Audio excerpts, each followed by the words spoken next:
न्याय शिवसेनेच्या शिंदे गटाला मिळाला तोच न्याय आता निवडणूक आयोगाने राष्ट्रवादीच्या अजित पवार गटाला दिलाय।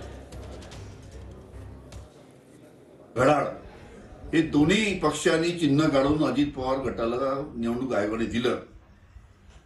अशा पद्धतीचा निर्णय शिवसेनेच्या बाबतीत झाला होता। आपल्या सर्वांना कल्पना आहे की राष्ट्रवादी पक्ष स्थापन कोणी केला? शरद पवार साहेबांनी केला। इतके वर्षापासून राष्ट्रवादी काँग्रेसचे अध्यक्ष कोण आहे? शरद पवार साहेब आहे।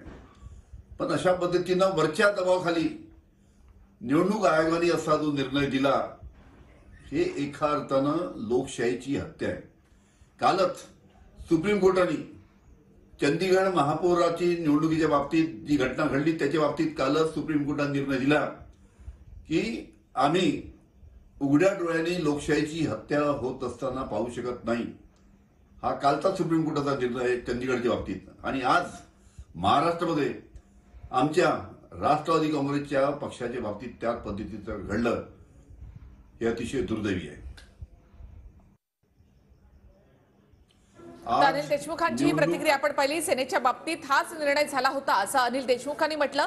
वरच्या दबावाखाली निवडणूक आयोगाने हा निर्णय दिलेला आहे असं अनिल देशमुखांनी इथे म्हटलंय। तर शरद पवार गटाला हा एक मोठा धक्का मानला जातोय। त्यामुळे येणाऱ्या निवडणुकीत शरद पवार गटाला आता वेगळ्या चिन्हावर आणि नावावर निवडणूक लढवावी लागणार आहे। मात्र शरद पवार गटाचे नेते हे आम्ही तयार आहोत आणि आमचं चिन्ह शरद पवार हे